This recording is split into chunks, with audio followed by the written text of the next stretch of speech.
Good afternoon, I'm Tom Palmer and you're watching Brighton Broadcaster News. These are our headlines at 3:30.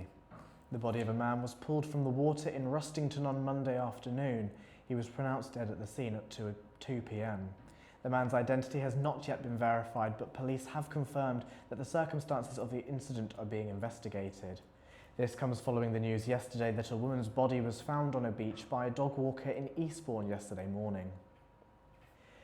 A man is in serious condition in hospital after being stabbed in the earlier hours of Monday morning. The man had shared a taxi with a friend from Worthing to Durrington, where they were attacked by two other men. Sussex police are now trying to track down the taxi driver. They say the journey was not pre-booked, but the taxi driver was known to be in a white car. Brighton coroner Veronica Hamilton-Dealey says that the city has more drug-related deaths than anywhere else. Miss Hamilton-Dealey was speaking at the inquest of Luke Blackhurst, a man who died last January of a drug overdose. Lisa Hall reports. I'm here outside the Coroner's Court in Brighton, where Coroner Veronica Hamilton-Dealey said that Brighton has the highest number of drug-related deaths than anywhere else. In 2019, it was found that deaths from drugs were at an all-time high in the UK. At the Brighton Coroner's Court, Coroner Veronica Hamilton-Dealey said that Brighton has more drug-related deaths per capita than any other coroner's office. Miss Hamilton-Dealey was addressing the court during an inquest into the death of 24-year-old Luke Blackhurst. On Tuesday, January 22nd last year, Luke was found dead at his home after a cocktail of drugs, including ketamine and morphine. Veronica has assured the public that these cases will never be dismissed as just another drug-related death. I'm Lisa Hall for Brighton Broadcaster News.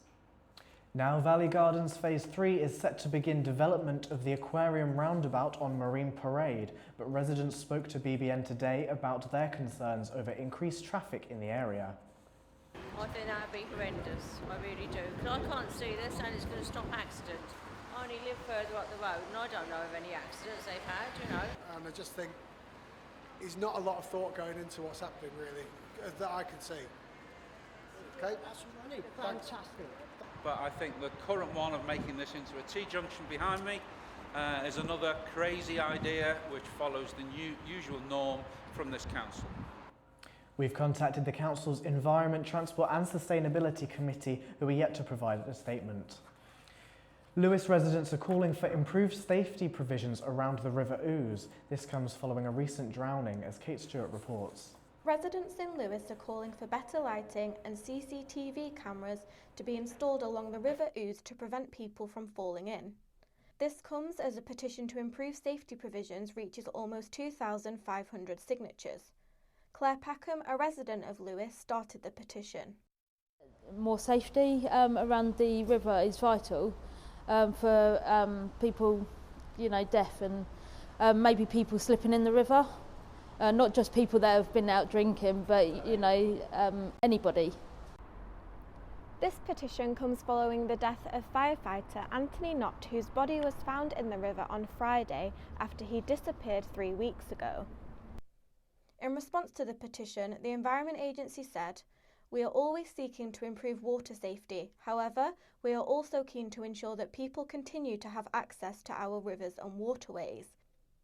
There's concern in the town that putting up safety barriers would create an eyesore." Or maybe some bollards with lights on them to show people where the river starts, and maybe CCTV of the river, just to show, if someone was to disappear, like Anthony, that people will be able to look at the CCTV and know if they've fallen in the river or not.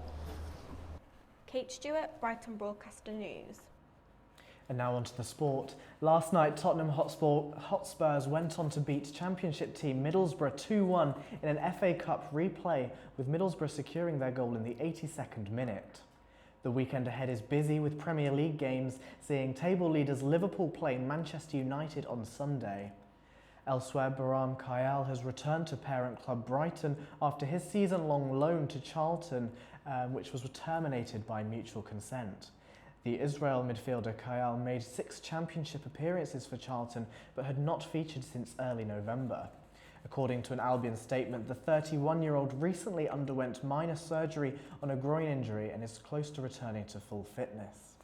In tennis, the Rally of Relief is taking place in Australia, with all money raised being donated to bushfire relief. Tennis superstars taking part include Federer, Nadal and Serena Williams. The rally has so far raised nearly $500,000 Australian and has been nicknamed the Happy Slam amidst the ongoing disaster. And now for the weather. This afternoon we'll see any lingering rain clear to leave it mostly dry with sunny spells. It will be much less windy than it was yesterday. Tonight it will be dry with long clear periods and there will be light to moderate southerly breeze. So although it will be cooler than last night, we shouldn't see any frost forming overnight. That's all for now. The time is just after 4:45. Join us back here tomorrow for the latest news and weather. Goodbye.